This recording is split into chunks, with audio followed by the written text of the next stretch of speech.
Aleluias.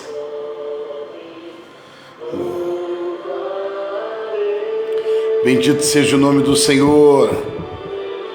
Comece esse dia exaltando e glorificando o nome do Senhor.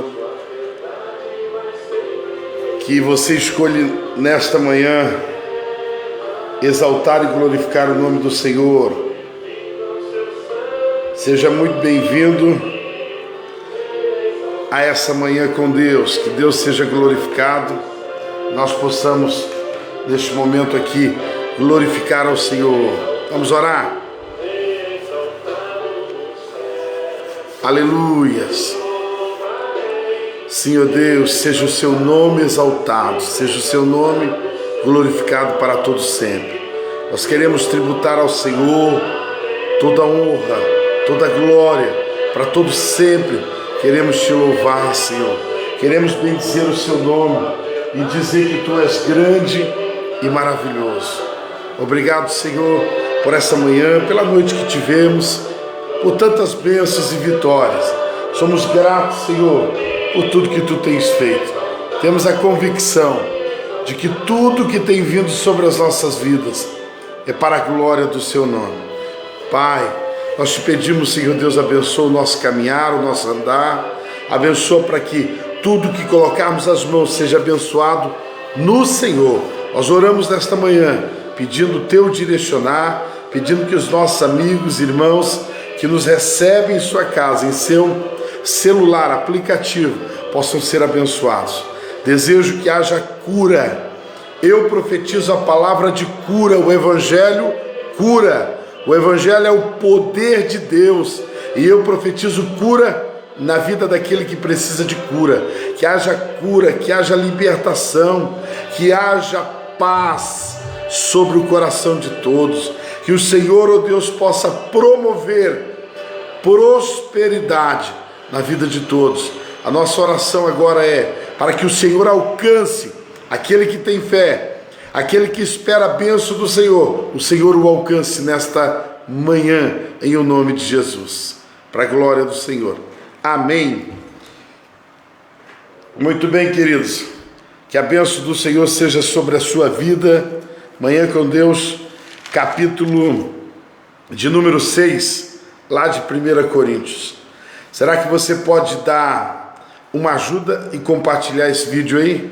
Será que você pode dar uma ajuda e chamar outras pessoas? Chama aí no WhatsApp, chama aí na tua linha ou lista de amizades, e vamos a mais uma palavra de Deus no livro de 1 Coríntios, capítulo de número 6. Há um conselho para o seu coração aqui, tá bom? Há um conselho e nós vamos aprender um pouquinho mais hoje e vamos fazer isso para a glória do Senhor. Quando fazemos isso, estamos crescendo.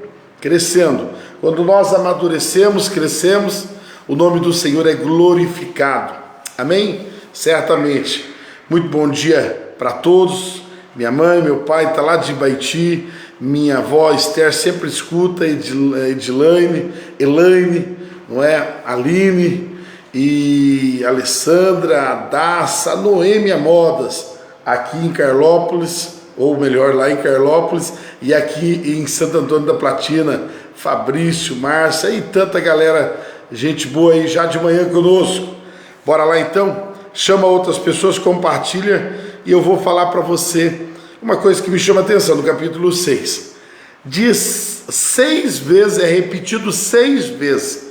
Talvez esse termo está chamando a responsabilidade do homem. Você sabe que na numerologia, o número 6 representa o homem, representa a responsabilidade do homem. E interessante que no próprio capítulo 6, 6 vezes vai aparecer a expressão não sabeis. Nós sabemos que Paulo está dando um conselho à igreja de Corinto. E o termo não sabeis vai aparecer no versículo 3, vai aparecer no versículo 2, 3, 9, 7, 16, 19, 17, 15.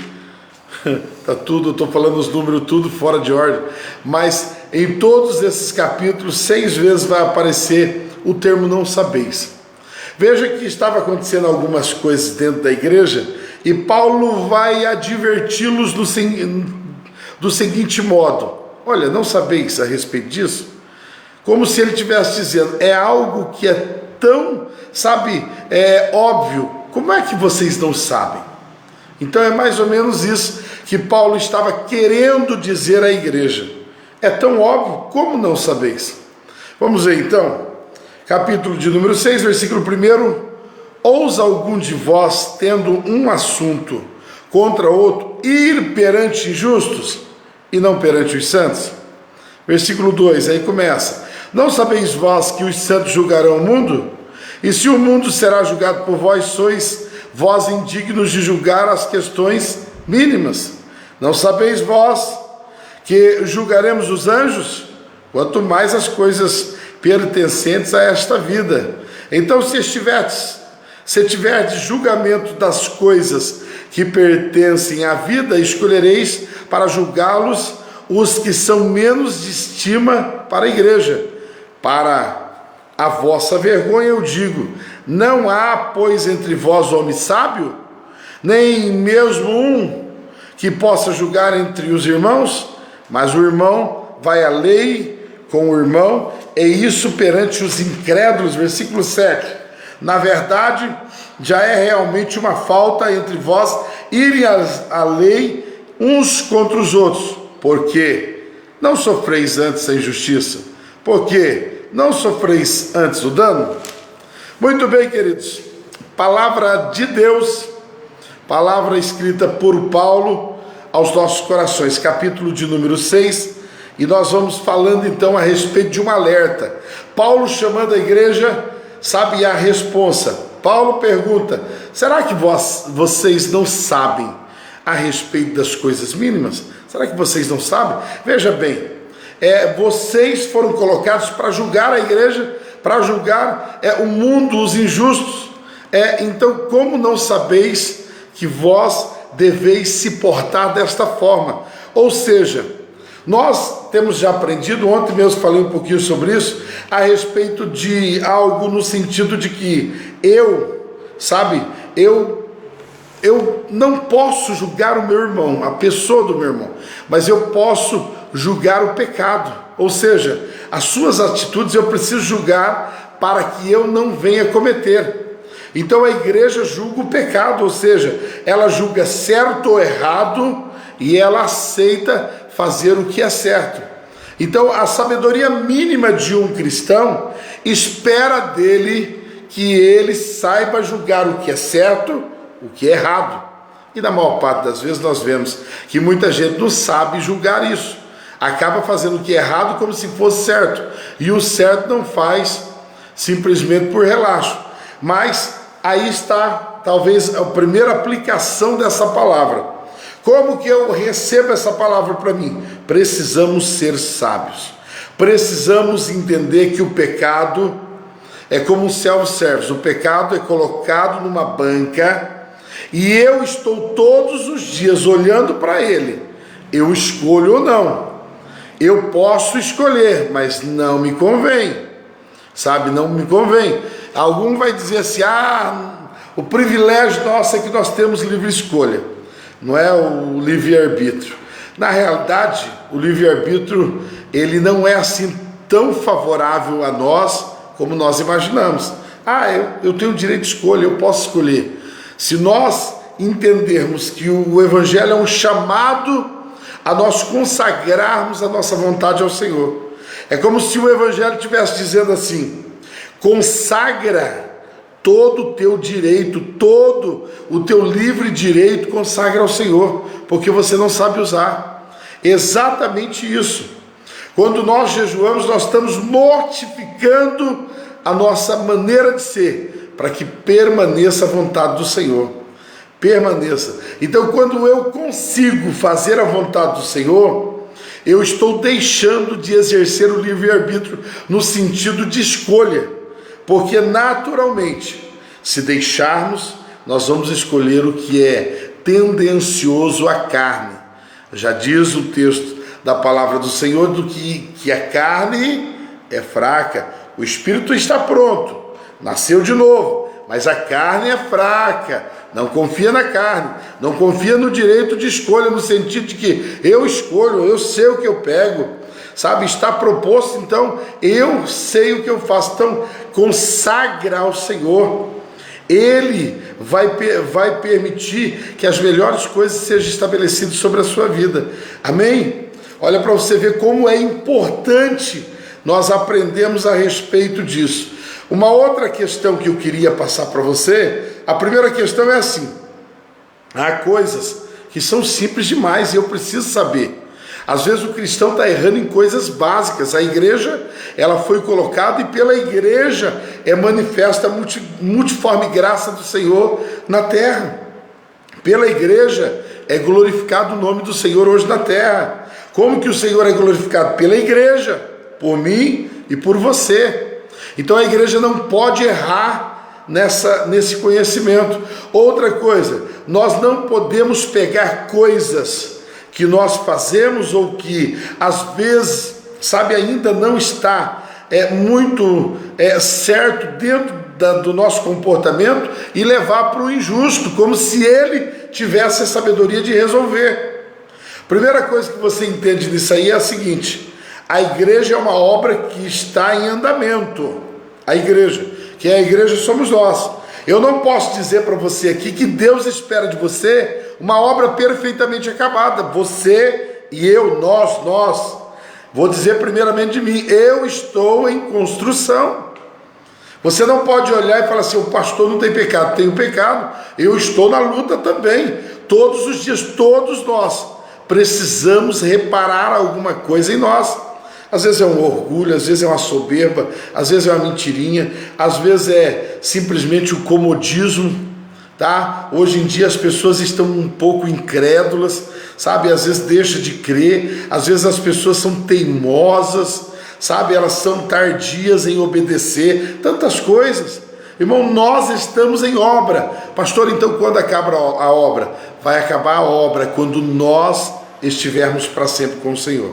Tá bom? Então não espere da igreja, não espere da igreja. Para de criticar a igreja e dizer: a igreja tem problema. Você tem problema, eu tenho problema, nós somos os primeiros a ter problema.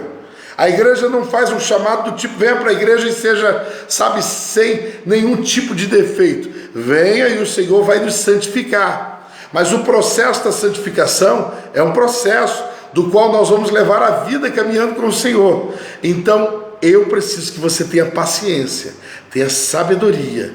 Eu preciso que você espere no Senhor, confie no Senhor. Eu quero que você não se desespere e fique levando causas do seu comportamento cristão ou do comportamento cristão da igreja nas mesas que você se assenta.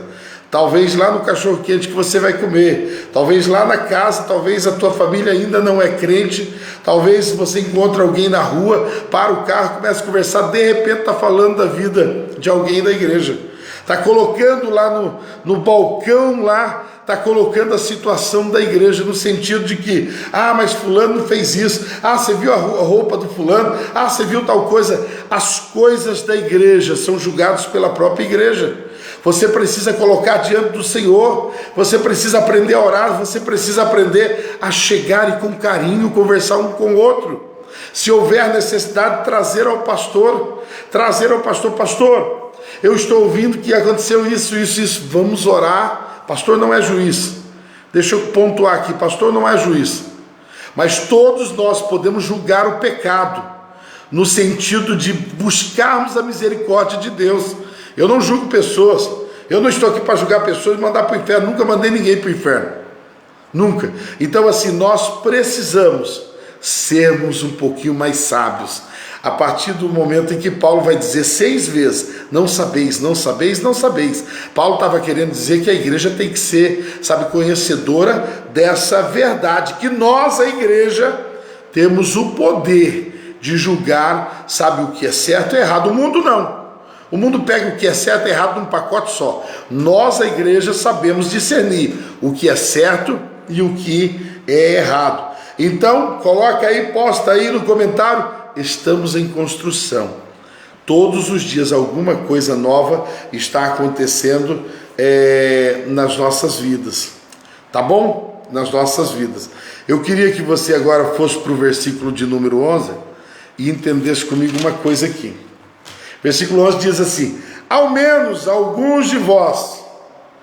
Paulo vai realçar aqui que ele achou no meio da igreja alguns de vós. Quem são esses alguns de vós? Paulo estava dizendo assim, ó, no meio de vós existem vários aí que estão, sabe, agindo da forma certa. Olha como é a forma certa. O versículo diz assim, versículo 11: ao menos alguns de vós têm sido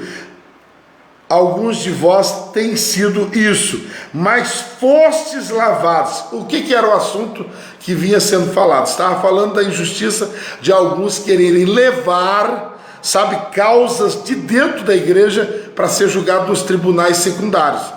Talvez conversar lá na mesa, talvez conversar com uma pessoa que é incrédula, talvez num dia de almoço em família, em vez de você falar coisas que edificam, você está falando mal de dízimo, mal de igreja, mal de pastor, mal de membro de igreja que não paga conta, mal de pessoas que precisam ainda sarar, talvez a linguinha que às vezes fala mal, sabe, reclama, murmura. Então não leve essas coisas para conversar lá na tua casa, quando você está com a família, quando está sentado no sofá, falando de coisa boa. Fala de coisa boa, não fala de coisas ruins da igreja. Deixa que essas questões vão ser administradas, a palavra vai curar isso.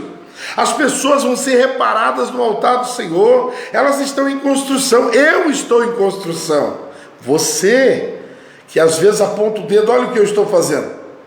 Estou apontando o dedo para você, não estou? Se eu estou apontando o dedo para você, pensa uma coisa, estou apontando o restante dos dedos para mim. Então antes de você ser o acusador dizendo, mas o tal irmão, lembra que o restante dos dedos estão ficando para mim, dizendo assim, eu também sou pecador, tá bom? E o versículo aí vai dizer, ao menos alguns de vós têm sido o quê?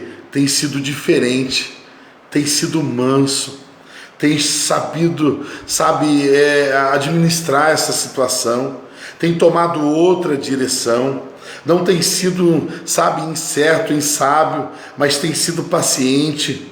Irmãos, olha o que diz o versículo 7. Na verdade, Paulo vai dizer assim, ele já disse a solução aqui. O problema é que essa solução ninguém gosta. Olha o que eu vou dizer para você agora, essa solução ninguém gosta. Por quê?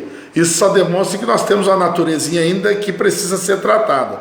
Mas aqui no versículo 7 diz assim, na verdade, Paulo já disse a solução, na verdade, já é realmente uma falta entre vós, irem uns contra os outros perante a lei dos homens, porque não sofreis vós a injustiça, porque não sofreis vós o dano, ou seja, se te bater de um lado do rosto, oferece-lhe o outro. Se lhe pedirem a camisa, dê a camisa. Se falarem mal de você, fale bem dele, pague o mal com bem. Paulo estava dizendo isso. Você não gosta dessa solução, não é verdade? Essa solução para nós às vezes se torna uma solução pesada, porque quando bate no rosto está falando de honra. O Senhor está falando ainda que tocar na tua honra, você precisa oferecer o outro rosto.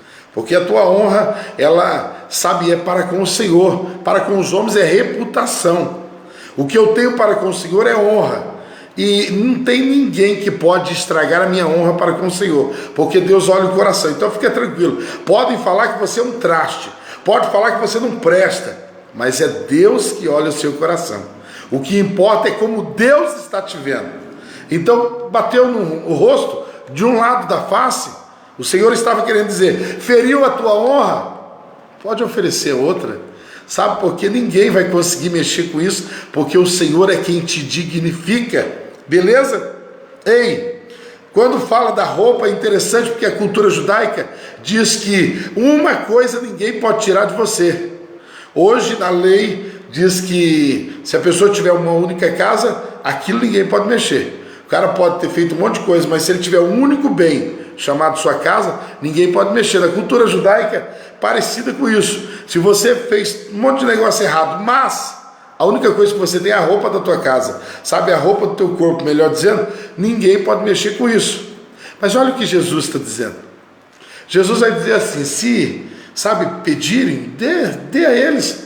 dê até a roupa do seu corpo. Então Jesus estava querendo dizer, vai ao extremo, para amar, para suportar uns aos outros, para viver em igreja. Muitas das vezes você vai ter que oferecer o teu tudo, até o que a própria lei dos homens diz que é direito teu. Você tem que oferecer, para que o amor possa ser compartilhado, para que o amor possa ser compartilhado. Eu quero encerrar com você, dizendo assim, vale a pena você esperar, confiar, sabe, no Senhor, vale a pena. O versículo de número 12 a seguir, Paulo começa a colocar ordem na igreja, dando a solução para tudo isso. Mas no versículo 12 ele vai dizer assim, todas as coisas me são lícitas. Sabe por que ele diz isso? Porque de certa forma a igreja, ela pensava de certa forma de que ela podia tudo. Sabe, nós estamos vivendo dias como a igreja de Corinto. Estamos vivendo o dia do pluralismo. Falei disso para você ontem. Quer dizer, a diversidade. Eu posso isso, eu posso aquilo. E se a igreja falar que eu não posso, eu mudo de igreja. Irmão, a questão não é mudar de igreja, a questão é o que a Bíblia diz. Eu tenho falado aqui de manhã para você, nós temos investido o nosso tempo, eu digo investido, porque se eu tivesse aqui contando historinha, palavrinha, sabe, jogando ao ar aqui, se eu tivesse aqui talvez mandando um beijo e um abraço para todo mundo, ao invés de estar pregando, desculpe a franqueza, mas talvez eu não estaria perdendo tempo, não é? Você também. Mas o que nós estamos fazendo? Estamos estudando a palavra de Deus. Então eu e você não estamos perdendo tempo, estamos investindo. Estamos investindo no primeiro momento horário do nosso dia na palavra de Deus.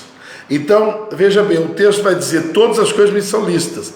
E eu que estudo a palavra do Senhor, terei conhecimento disso, porque eu estudo. Mas como a igreja de Corinto, muitos ali não tinham conhecimento. Eles achavam que todo mundo podia. Se você ler antes ali, você vai ver que ele vai falar aqui, não sabeis que os injustos não herdarão o reino de Deus? Ou não sabeis que os fornicadores, os idólatras, adúlteros, efeminados e etc., não herdarão o reino de Deus? Paulo vai dizer a respeito de uma leva de pessoas que não herdarão o reino de Deus. Por que ele vai dizer isso? Porque a igreja estava achando que podia ser idólatra e entrar no céu. A igreja estava achando que podia beber e entrar no céu. A igreja estava achando que podia ser, sabe, um malicioso, aquele que malicia tudo e entrar no céu. A igreja estava achando ali que podia ser abusador, sabe, extorquidor, sabe, pessoas avarentas e podia entrar no céu. Então Paulo vai dizer assim, olha, todas as coisas me são lícitas. Quer dizer, você pode, mas não, como diz o texto, mas nem todas as coisas me convêm. Todas as coisas me são lícitas, mas eu não serei levado sobre o poder de nenhuma delas. Pegou? É interessante você entender isso, porque se nós formos analisar, a própria igreja de Corinto, ela tinha um problema muito sério, que era o seu corpo. Sabe, Apolo era uma estátua que tinha lá, e o culto ao corpo era uma coisa comum lá. Às vezes as pessoas acham que o corpo é seu, o corpo é de Deus. O corpo é de Deus, olha aí. Versículo 13 diz assim, os alimentos são para o ventre e o ventre para os alimentos, mas Deus destruirá tanto um como os outros. Ora, o corpo não é para fornicação, não é para sexualidade, não é para, sabe, você destruir com vícios, mas para o Senhor, e o Senhor para o corpo.